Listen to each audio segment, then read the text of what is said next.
Oh, it's past my bedtime, so you've kept me here longer than I should be. So.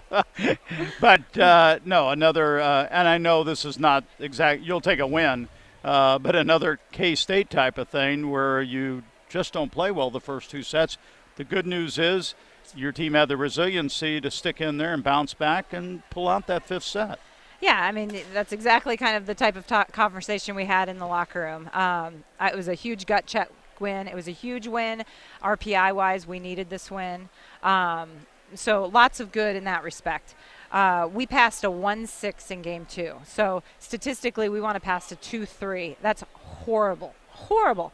And credit DePaul. I mean, I told the team that teams are going to be serving us aggressively. We've got a lot of offensive weapons, and the key is take Creighton out of system, and it neutralizes. Same thing that we're going to talk about when we play Marquette. Very physical team. So, it was a lot of passing, and then I didn't think our defense was crisp. We talked about DePaul in a scouting respect that they tip a ton, and we still let a lot of tips fall. Like things like that. That we've got to be locked in from the get-go.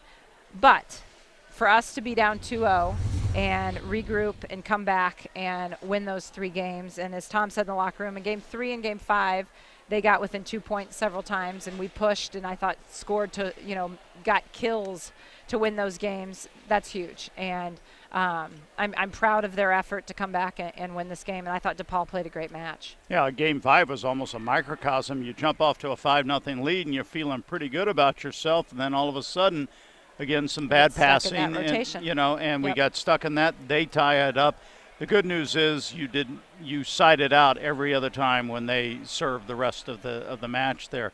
I thought the other key was and that was a product of the passing, just not getting the middles involved in the first 2 sets. It's 7 kills by your middles. They wind up with 27. Well, I think at halftime Lauren had 4 swings. Yeah. I mean, she hit 722. Obviously, we need to get the ball to her. So, right. And that wasn't a setter problem. That was, we didn't have opportunities to get the ball to her. So I thought our passing did get far better.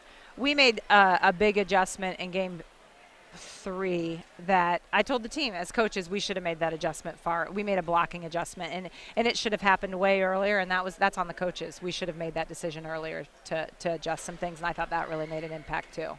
And you obviously, because that was the other big thing, at the end of set 3, Maxwell had 15 kills. She only had 3 kills in the final 2 sets. Coffey had 11 kills. She only had 3 kills in the final 2 sets. They're their 2 big hitters. If they're only getting 6 kills in 2 sets, that explains. You're going to win. Yep. And those were some of the adjustments that we were making. So, So credit the team for, as soon as we made the adjustments, they did a great job in implementing it, and it obviously made a difference.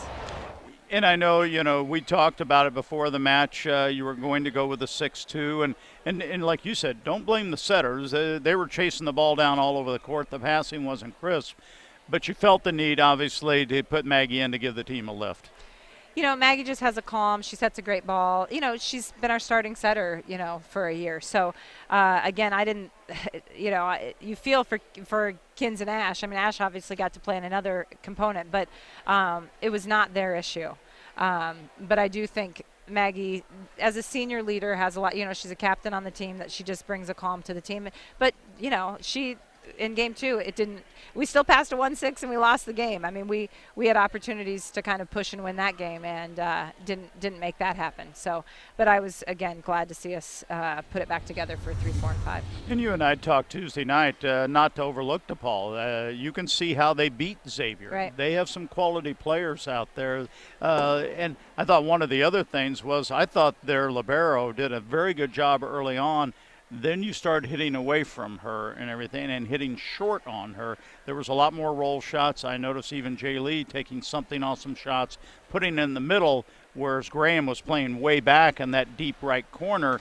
Jay Lee would take some speed off of it. Well, and I think also getting balls on the net so that we could hit down makes a big difference too. I thought she did a nice job defensively and did pick up some balls. I thought, in game 5, she dug Bird on a big ball over there.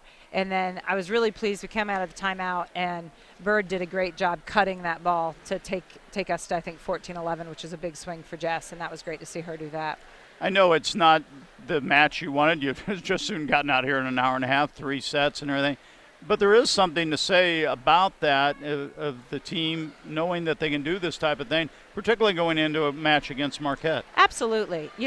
I talk about the Arsenal, and at some point, likely this season, we could be in this situation again. And I actually, when we were in the coach's room before we went in with the team in the locker room at halftime, I heard our leadership saying, we've been in this situation before and we've come back and won. So, things like this do pay dividends, because you might think it's daunting being down 0-2, but believing that you can come back is a big part of the battle. And I thought they did a good job of taking it one game at a time. You don't want to think about going to 5. You want to think about getting the third game, and then you focus on the third and then fourth and continue from there. And finally, Taryn Cloth, we talked to her after the game. We can see, and I know you can see, the progress that she makes every week out there and everything. And she's still learning, obviously, just as a freshman, but not even 100% physically correct right now, and you can see what type of player she can be. Yeah, it's fun to see. And she's not only coming back from the injury and getting used to the pace of the game, but playing a new position, because, again, she was always a outside hitter in high school. Mm-hmm. So I think she's doing a great job. And